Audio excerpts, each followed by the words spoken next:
Hey guys, before October ends, I wanted to paint another spooky scene. I was inspired by the moon, so this is what we're going to be painting today. I hope you join me. So you're going to start with drawing your moon. You can place your moon wherever you want. I use the rule of thirds to put at the sort of the top right intersection of the rule of thirds. Draw it in lightly with a pencil. And then we're going to start by mixing up the color that we're going to use for the moon. So for the moon, you can use a beige, a yellowish beige color, or whatever color you prefer, but I used a mixture of cadmium yellow, cadmium red, indigo, white, and water. And I'm mixing it up until I achieve a yellowish beige color that I like, that I think would make sense for a moon. And you want to make sure that this color is also very, very light, because you want the moon to look kind of transparent. Not transparent, kind of white still. And the beige color will be sort of the shadows in the moon. I hope that makes sense. So you can kind of see me mixing this up. A lot of back and forth, and that's okay. Take your time, but again, make sure that your mixture has a lot of water to keep the color light.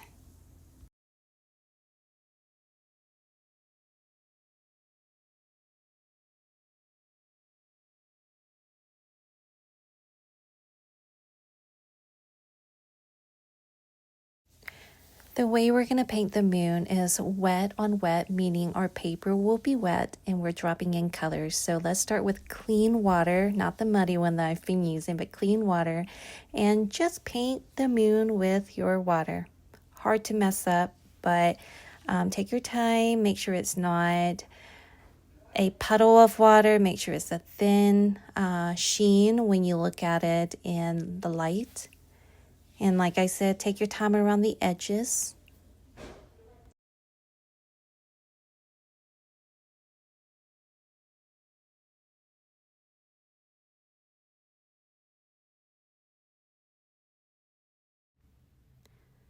So we're going to drop in our color for the moon.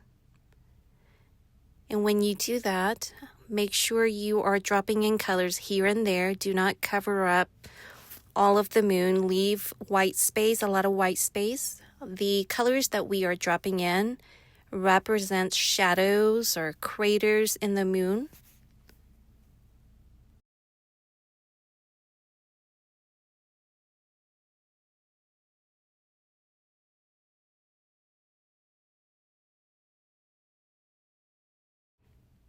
After you're done dropping in colors, we want to use a clean, mostly dry brush or just a moist brush to kind of blend the edges. We don't want any harsh edges, although it's okay too if that ends up being the case. But here I am just gently blending out, dropping in a little bit more color here and there just to kind of accentuate the lighter spots.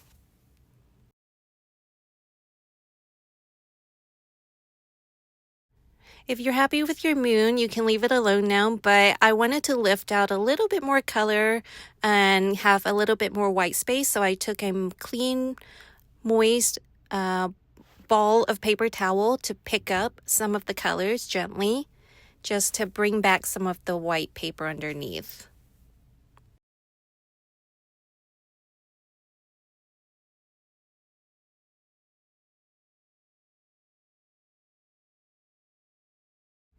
While that's drying, let's mix up our colors for the sky and ground.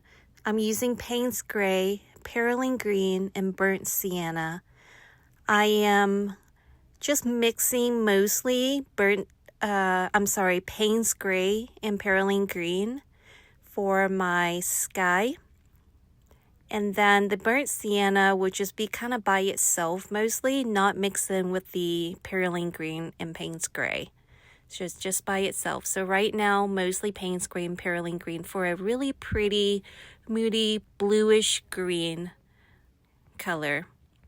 And you can see here how thick my color, how dark my color is, because there's not a lot of water in this mixture.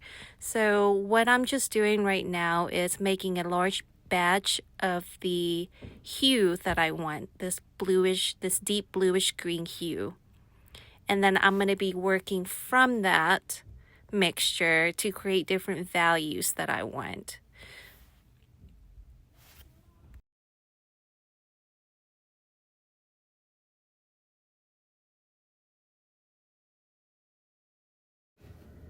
For the overall painting, not only am I using the mixture that I just made, but also just dropping in straight up Perelyne green or straight up Payne's gray here and there. Just like this.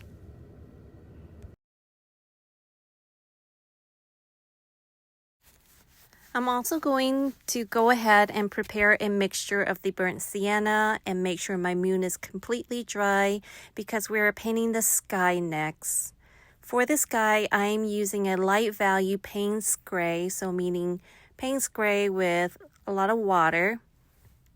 We want to make sure that the sky color or value will ultimately be lighter than the foliage, the trees, the mountains, to create a nice contrast. And we need to wet the sky portion with clean water first. I have chosen to do a rough organic edge around my paper, but you can paint from edge of tape to edge of tape if you would like to do that. You'll see what I mean if you look at my reference, how the edges are not, completely to the edges or completely to the tape. I hope that makes sense. Bring some of that water down past the horizon line where the trees will be. Be very careful around the moon and make sure you don't have any puddles. Go over any spots that might have already dried. Yeah, so take your time with that. All right, so more wet on wet action. How I painted the sky, I really used the whole belly of my brush and just being a little haphazard and dropping in my Payne's gray. I'm also going to use that beige and kind of drop it in very gently and lightly here and there. Not a lot of it, just to add a little bit of warmth to that sky and a little bit more interest. We don't want a lot of that beige, mostly blue, mostly the Payne's gray. Now, because my paper right now is wet and I'm dropping in a light value of the Payne's gray, ultimately this is going to dry really light, a lot lighter than what you see right now. So don't be afraid to drop in those colors. But you know what, we can fix that later on if we need to. We can paint over it again and make it darker if we need to. So more on that later, but drop in darker colors here and there. Pick up your brush. We want to portray clouds, moody, dark clouds in the distance. Leave a little bit of lightness around the moon, maybe to indicate the glow of the moon. Bring that sky down a little past the horizon line as well. Go ahead and use some clean or just some water to soften that line so that it starts to bleed down. We don't want any harsh lines here. So go ahead and add water and blend it down so that we can start working on the foreground. From years of painting the sky and clouds, the trick is really not to worry too much about it. Don't care too much about it, and usually it turns out great.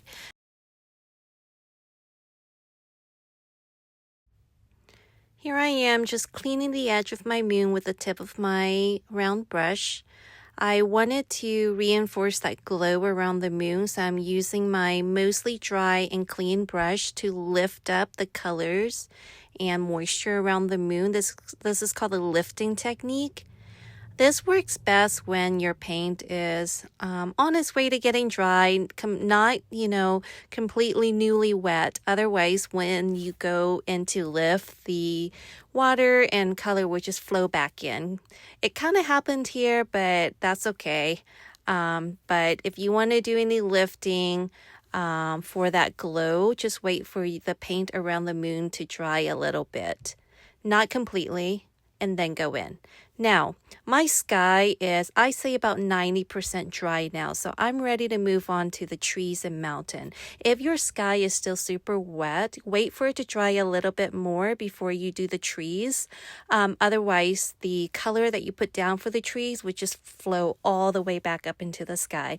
And another step that I might have missed telling you earlier is go ahead before you paint the trees and mountain.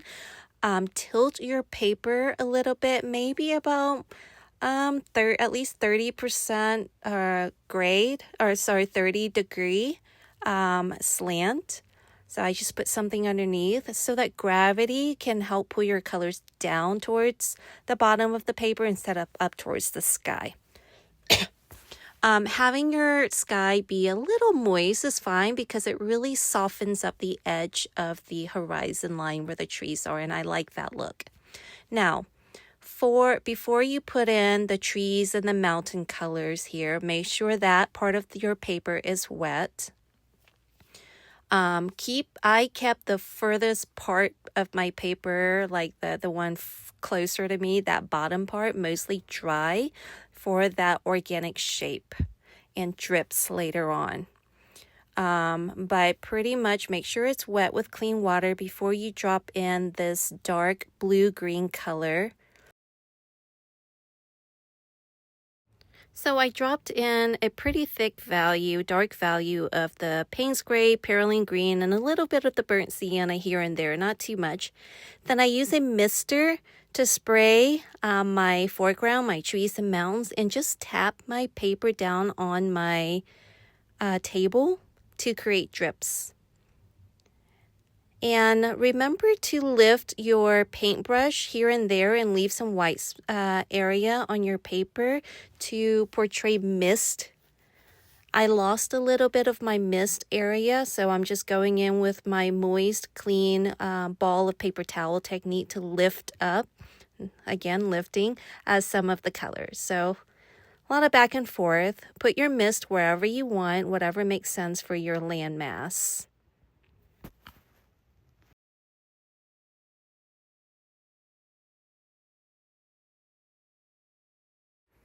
If I'm moving too fast, feel free to pause the video to catch up. My next step is putting in some splatters. For splattering, I like to use a darker value or a thicker value of that hue that I'm picking up, which is the blue and green mixture, and water, of course, so that it can be loose enough to splatter. My left hand is holding a brush, or you can use a pencil or a stick, and my right hand is the brush with the color, and I'm just tapping it onto the brush that I'm holding on my left hand. So that's how you make splatters. Make sure you cover up the sky before you splatter. After splattering, I decided to go back in with my mister again just to soften up the splatters a little bit, only because I really did not like how stark it was, and it was a little too much for me. So I softened it out, kind of spread it out, made more drips, and added more of my thicker hues, my thicker color, to reinforce the landmass where my trees will be. Let's let this dry, at least 95% dry, before moving on to the next step. All right, so I think I'm ready to add my trees. Here's the secret. I absolutely do not like painting trees. And I think it's because I'm just really impatient. And these trees, you just need to be patient and paint every little branches, even though they're loose, but still, like, it's just too much for me for some reason. But I will paint them anyway because I like the way they look when they're done. But if you need a tutorial on how to paint trees, or at least trees like this, I would recommend Jackie Peacock's channel. She has some great some fantastic videos on these types of trees, and of course anywhere else on YouTube, I'm sure. But this is not a tree tutorial. This is just me making it through so that I can have the scene that I want to have. But anyways, for these first sets of trees, I am using sort of a lighter value of my Payne's gray and Perelyne green mixture to create sort of lighter, more distant kind of background trees.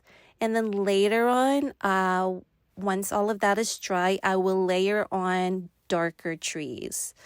So this really helps with adding interest and perspective and mystery to the scene, make it a little bit more dimensional. So yeah, so just adding light color, light value trees first. And make them small because they're supposed to be in the distance or behind the final layer of trees. All right, so take your time with this.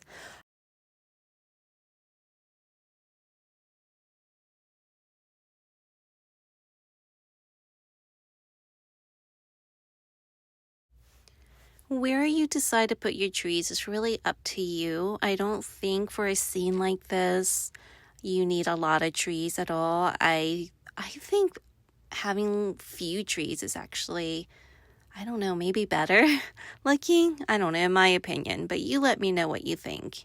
But I'm just kind of putting trees here and there, whatever makes sense, whatever is visually appealing to me. So you don't have to follow the same order that I'm going or the same setup as I have. Here I'm going in with my darker value mixture of that Payne's gray and Perelyne green again, layering darker trees over top of the lighter looking trees. Make sure you paint some of your trees overlapping your moon too. I think that creates interest and layered look to kind of show that the moon is in the background, and it's kind of cool.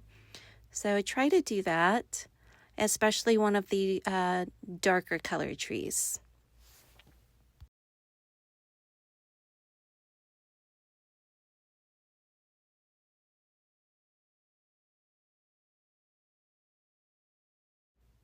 And for the trees closer to you, make sure you remember to make it bigger in size as well for it to kind of make sense with the perspective that we're looking at. It should be darker and bigger as well. So not only bigger, but darker. I thought that my ground was a little light. It dried lighter. And that's okay. Sometimes that happens, especially with wet on wet. All I did was added more color on top of my dry paint and kind of softened the edge a little bit. And that's it. No big deal.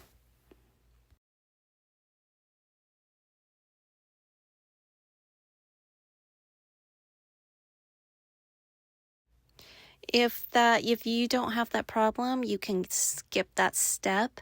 I'm adding more splatters, and I'm gonna mist it again and make it drip again just to kind of create more looseness after putting down that that color on my land. Wet on dry, it was just a little too structured for me, so I wanted to loosen up, so I splattered, and then I'm gonna spray and I'm gonna make drips, so just to kind of loosen it up. And again, if you are happy with how your land looks, you don't have to do what I'm doing right now. Totally skip this and keep on going with your trees. And I think that it's good for you to see this because, you know, you don't have to be so sure every single step. You can always go back. You can always, you know, paint over. You can, it's just, it's loose. It's forgiving, I think. And it's okay. You can let go.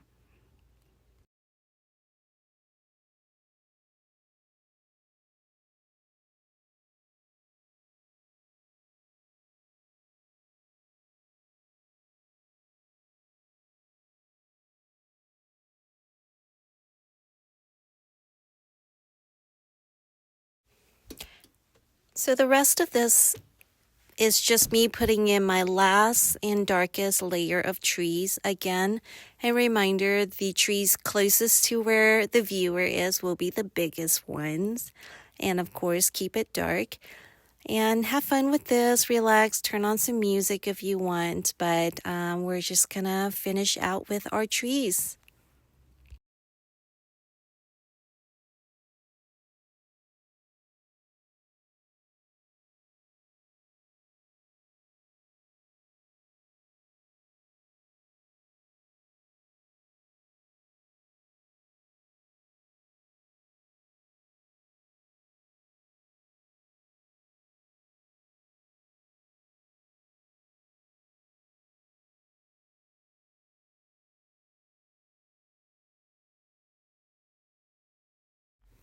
Okay, so remember what I said earlier about your sky being light enough or not dark enough and not to worry about it.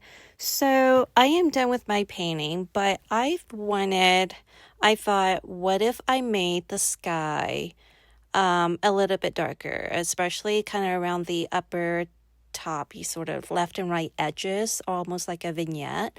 So all you have to do is make sure your sky is completely dry, re-wet it with clean water, and drop in your Payne spray again.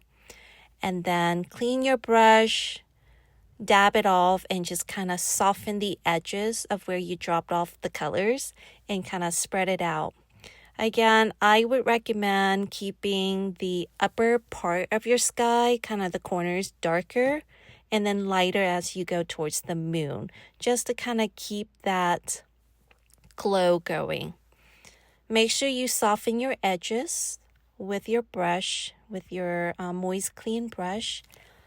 And remember, with clouds and the sky, you kind of have to tell it you don't really care for it to turn out the way you want it, for it to look good. Partly kidding, but it's kind of true. So don't worry about it too much.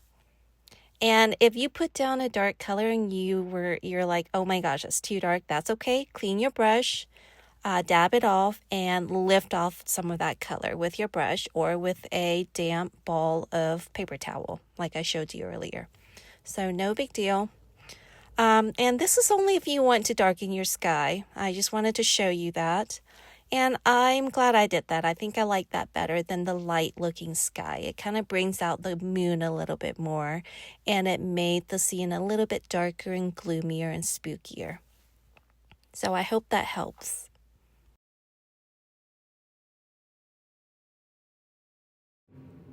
Okay, so we are finally done. I'm done at least. And we're gonna reveal my favorite part, the tape peel. Make sure that you peel your tape away from your painting.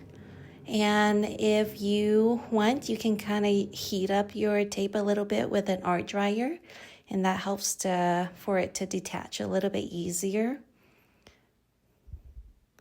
And make sure that your painting is completely dry before you do this as well.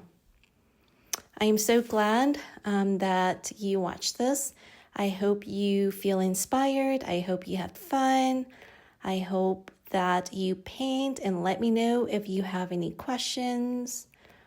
And yeah, thank you so much. I'll see you next time. Bye.